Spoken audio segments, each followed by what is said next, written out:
भाई ने पहला वार छुरी से किया था इन पर, मैंने फिर इनका मुंह दबाए रखा था। तो भाई ने ऐसे 8-10 वार किए थे, फिर 2-3 वार मैंने किए थे, जिससे फिर वालिद की डेथ हो गई थी। वो बाप जिसने आपको पढ़ा लिखा कर, ये कह रहे हैं तालीम याफ्ता थे, इतना बड़ा किया, तो आपने उनको कैसे मारने का ख्याल कैसे आ गया आपको? वालिद और मुझ में शुरू से ही नफ़रत थी, बचपन से ही। वो हर चीज़ पे, छोटी छोटी बातों पे गुस्सा करना और उसी पे मारना, और सबके सामने ही के मारपीट, रोड पे अगर दिख जाए तो वहाँ पर भी मारपीट शुरू कर देनी थी। ये एक बहुत अफसोसनाक वाक़या है और कि जितनी मज़म्मत की जाए कम है, और इस तरह का वाक़या जो है माशरे में बहुत मनफी असरात मुरतब करता है, क्योंकि वालिदैन जो है वो अपनी औलाद के लिए एक बहुत बड़ी नेमत का दर्जा रखते हैं, और अगर वालिद किसी बात पर डांटता है तो उसकी औलाद की बेहतरी के लिए डांटता है, और उसका ये मकसद नहीं है कि उसको औलाद जो है वो कत्ल कर दे या उनको नुकसान पहुंचाना शुरू कर दे। नाजरीन, जौहराबाद पुलिस स्टेशन की हदूद में एक अफसोसनाक और इंतहाई दिल खराश वाक़या पेश आता है, जिसमें 2 सगे बेटों ने अपने ही बाप को छुरियों का वार कर कर कत्ल कर दिया। इस वाक़े की मुकम्मल तफसील जानते हैं जौहराबाद के SHO से, और मुल्ज़िमान से भी बात करने की कोशिश करते हैं। मंडे की रात को जो है इन्होंने खाना खिलाया और उसके बाद फिर कोल्ड ड्रिंक के अंदर चूहे मार दवाई पिलाई, और जब वो नींद बेहोशी में चले गए तो फिर उसके बाद रात को तकरीबन 12-1 बजे इन्होंने वालिद साहब के ऊपर छुरी से वार किया और उनका कत्ल कर दिया। मंसूबा कैसे बनाया आपने? हमने इन्हें पीर के रोज़ खाना दिया रात का 12 बजे, और कोल्ड ड्रिंक दी, उसमें कुछ दवाई मिला के दी, जिससे इनको थोड़ा नींद में चले गए ये 1 बजे तक। किस किस्म की दवाई थी? दवाई चूहे मार दवाई थी। अच्छा। तो वो डाल के दी, तो ये नींद में जब सोने लगे तो 1 बजे का टाइम था। फिर भाई ने पहला वार छुरी से किया था इन पर, मैंने फिर इनका मुंह दबाए रखा था। तो भाई ने ऐसे 8-10 वार किए थे, फिर 2-3 वार मैंने किए थे, जिससे फिर वालिद की डेथ हो गई थी। शर्म नहीं आई, हाथ नहीं कांपे तुम लोगों के? शर्म आई है, बस गलती हो गई, यकीन नहीं हो रहा है। ज़रा सा भी ख्याल नहीं आया कि वो आपके वालिद हैं? जी आया था, बस यकीन नहीं होता हाथों से हमने क्या कर दिया आपने। तो कत्ल करने के बाद फिर क्या किया तुम लोगों ने? कत्ल करने के बाद फिर हमने उनकी डेड बॉडी को ले जाने का सोचा रात के 3 बजे के करीब, पर फिर हमें जौहराबाद पुलिस ने देख लिया। मेरे थाने की मोबाइल जो है, जिस पे head constable Rana Siddique officer थे, वो पेट्रोलिंग पे थे, और जैसे ही वो मदरसा ज़करिया अल खैरिया के नज़दीक पहुंचे तो उन्होंने देखा कि मदरसा के अंदर से 2 लड़के बाइक पर निकले पैदल, और उन्होंने बाइक के ऊपर कोई हैवी किस्म की एक बोरी रखी हुई थी, जिस पर वो उनको थोड़ा सा डाउट हुआ, और उन्होंने उनको रोक कर पूछा कि भाई इसमें क्या है।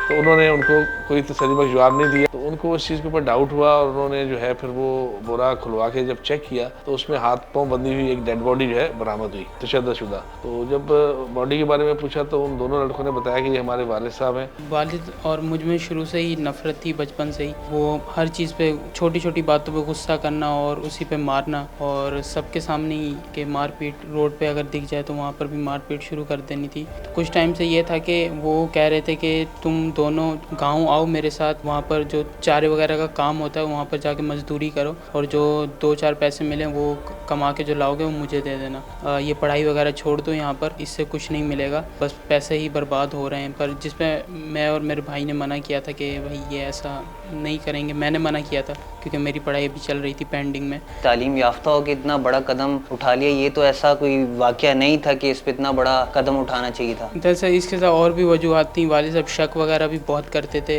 हर चीज़ में, मतलब थोड़े शक्की किस्म के भी थे। रिस्ट्रिक्शन बहुत लगाई हुई थी, देते थे तो फीस देते थे, उसके अलावा कोई टूर जहाँ दोस्त वगैरह जा रहे हैं, जैसे दूसरे मेरे दोस्त हैं, उनके वालिद उनके साथ काफ़ी फ्रेंडली थे, हंसी मजाक था। मेरे वालिद बिल्कुल भी ऐसे नहीं थे, तो ये भी नफ़रत थी। यही सोचता था कि अगर ये नहीं होंगे तो मैं शायद खुशी खुशी रह लूँगा, मुझ पर रिस्ट्रिक्शन नहीं होंगी, कोई बोलने करने वाला नहीं होगा। तो इस वजह से फिर मैंने मारने का कदम उठाया था। मंसूबा किसने बनाया आप दोनों में से? मंसूबा हम दोनों ने बनाया था। मेरे साथ भी बिल्कुल इसी तरह का सलूक था। बाबा मारते थे, पीटते थे और बहुत गुस्सा करते थे कि हम कमा कर नहीं लाते या पैसे नहीं देते हैं, तो इस बात का उन्हें बहुत गुस्सा आता था। नहीं, तो इसमें गलत क्या था? सही बात ही तो कर रहे थे, तो इसमें गलत क्या था? वो बाप जिसने आपको पढ़ा लिखा कर, ये कह रहे हैं तालीम याफ्ता थे, इतना बड़ा किया, तो आपने उनको कैसे मारने का ख्याल कैसे आ गया आपको? हमारी बिल्कुल गलती, लेकिन पापा कहते थे बार बार, कुछ दिन से ऐसा कहते जा रहे थे कि मेरा दिल चाहता है कि मैं तुम लोगों को बहुत जल्द जहर देकर मार दूँ, क्योंकि तुम किसी काम के तो नहीं देते, जिंदा रहने का क्या फ़ायदा। ऐसे वो कहा करते थे कि ये मत समझना कि मैं बूढ़ा हो गया तो जल्दी मर जाऊँगा, मैं तुम्हें मारने से पहले बिल्कुल नहीं मरूंगा। इस तरह की वो बातें किया करते थे। इसके खिलाफ देखिए हमने 302 और 201, 34 की दफ़ात के तहत जो है मुकदमा दर्ज कर लिया है, और इनको हमने तफ्तीशी हुकाम के सपुर्द कर दिया है। अब इनका कोर्ट से जो है रिमांड हासिल किया गया है, और मज़ीद तफ्तीश इनसे की जाएगी कि इसके पीछे मज़ीद क्या मुहरक़ात थे دیکھیں اس میں تو عمر قید بھی ہو سکتی ہے اور سزائے موت بھی ہو سکتی ہے، دونوں سزائیں جو ہے نا اس میں، دونوں میں سے ایک سزا جو ہے اس میں ہو سکتی ہے۔ سی سی ٹی وی فوٹیج آئی ہے، اس میں نظر آ رہا ہے کہ آپ کے ساتھ ایک اور شخص بھی ہے، وہ کون ہے؟ اس کے بارے میں تھوڑا بتائیں۔ ہمارے ساتھ جو شخص تھا وہ تو چوکیدار تھا، اسے اس بات کا بالکل بھی علم نہیں تھا اس میں کیا ہے۔ ہم نے اسے صرف یہی کہا تھا کہ یہ سامان ہے، ہمارے ساتھ تھوڑا باہر کو نکلوا دو، تو اس نے ہمارے ساتھ سامان ہی نکلوایا تھا۔ ہم نے اسے یہ شو نہیں ہونے دیا کہ اس کے اندر کیا ہے۔ ٹھیک ہے، تو اب تم لوگوں کو معلوم ہے کتنا بڑا گناہ یا کتنا بڑا یہ جرم تم لوگوں نے کیا ہے؟ اس کی سزا تو دنیا میں تو ملے گی، آخرت میں بھی ملے گی۔ جی ایسے ہی ہے۔ یہ ایک بہت افسوسناک واقعہ ہے اور کہ جتنی مذمت کی جائے کم ہے، اور اس طرح کا واقعہ جو ہے معاشرے میں بہت منفی اثرات مرتب کرتا ہے، اور ایسے واقعات نہیں ہونے چاہیے، اور اگر جو واقعہ ہوا ہے تو اس میں ان کو واقعی سزا ملنی چاہیے تاکہ جو ہماری نئی جنریشن ہے وہ اس سے کوئی سبق سیکھے اور اس طرح کا کوئی واقعہ دوبارہ ہو نہ سکے، کیونکہ والدین جو ہے وہ اپنی اولاد کے لیے ایک بہت بڑی نعمت کا درجہ رکھتے ہیں، اور اگر والد کسی بات پہ ڈانٹتا ہے تو اسی اولاد کی بہتری کے لیے ڈانٹتا ہے، اور اس کا یہ مقصد نہیں ہے کہ اس کو اولاد جو ہے وہ قتل کر دے یا ان کو نقصان پہنچانا شروع کر دے۔